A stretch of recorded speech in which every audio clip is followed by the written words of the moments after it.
So this is the scene. I'm sitting on top of a crag here, if you can see that. I'm on the Harrogate Ringway's path, which acts like a sort of pedestrian ring road, basically. You can see it's a bit muddy at the moment, all the snow. This particular part is quite special for me. I shall obviously be quiet if people are coming because it is a public footpath, but basically I've shown you Nid Gorge, I've shown you the Sanctum and the Cradle Tree, and this is the crag. This is the other place that I come to sort of think and reflect, basically. Again, it's quite a journey from my place, you know, about 45 minutes. Basically I go get to Valley Gardens, and then you walk all the way through the pine wood until you get to RHS Harlow Car, and then you just keep along that road, and eventually you'll find the entrance to the Ringways, and you take the upper path rather than the lower path, because the lower path, well, it goes down there, basically. So I shall quickly give my blog here. You can see beautiful scenery across some sort of, well, I wouldn't call it a ravine, it's sort of a ditch really, isn't it? But to the hills on the other side. I think Menwith Hill must be somewhere in that direction. Must be out about at the right, the right distance out, because sort of in that direction is Burstwith. I know we're halfway to Burstwith, so anyway, first of all, there are a few prayers to say. We are praying as ever for a guy called Rob, who is my sister's friend.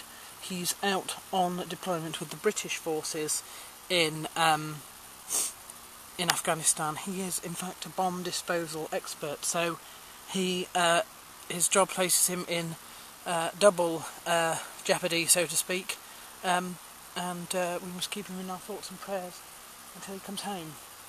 I'd also like to extend prayers to the victims and the nation of Haiti.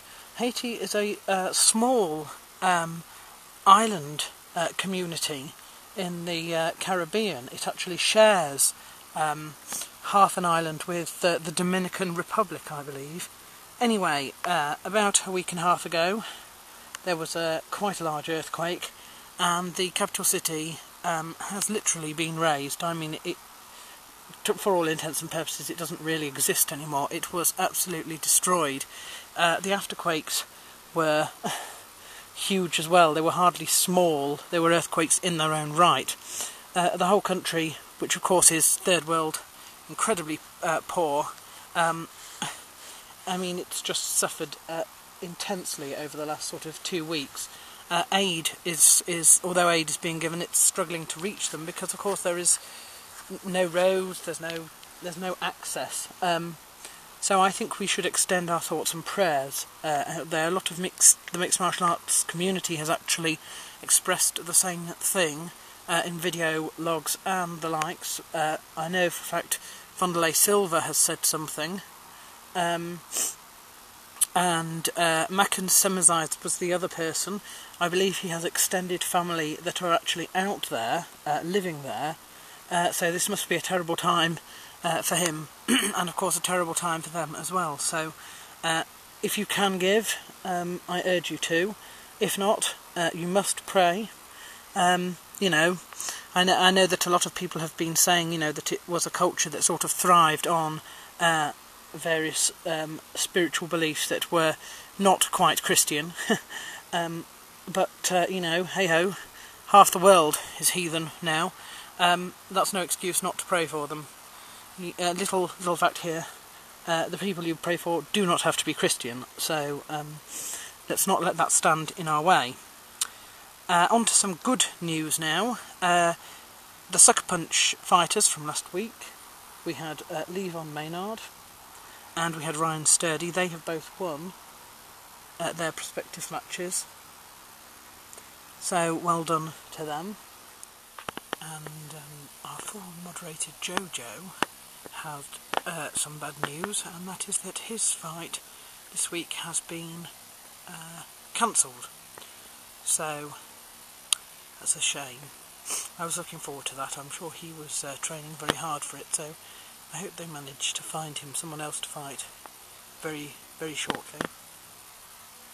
Upcoming fights next week, I've got 2 more Sucker Punch fighters on my list. I've got Jason Frank and Freddie Asankeo, so best wishes to those.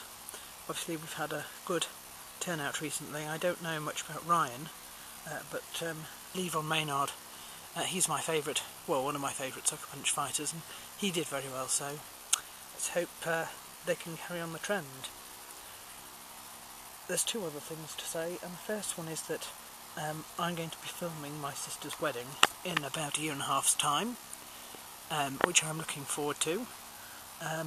Can't wait, actually. I asked her if she had anybody to film, and she said that she didn't, and she didn't really want to part with a lot of money for a professional. Fine. I said, well, I will do it for free. So she said, well, off you go then. So I should be doing that, which will be good. There's one other bit of disturbing news that I've heard this week, and that is that Canon Martin Warner, who was Canon Pastor at St Paul's Cathedral when I was there, he in fact was in charge of the lay community after Lucy. He moved to become the treasurer when the treasurer left, and of course now his term is up, he's leaving.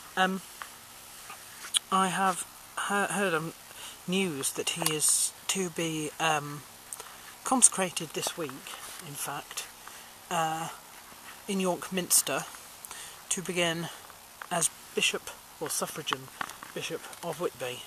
For the York Diocese there are, alongside Selby and Hull. I have to say I'm a little bit disappointed in the Church of England. Martin Warner wronged me quite seriously at St Paul's, and think that he's sort of being rewarded. I don't know, I just don't think he's consecration material, I have to be honest. But there we are.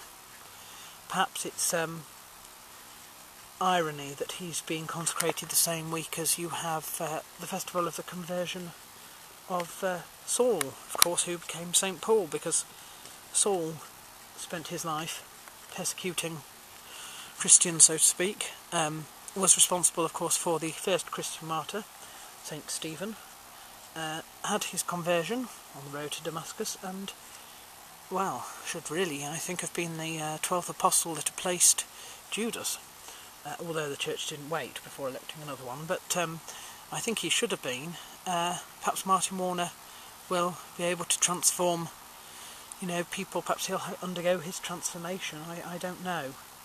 But I can't say that I'm happy about it, I'm afraid. But there we are.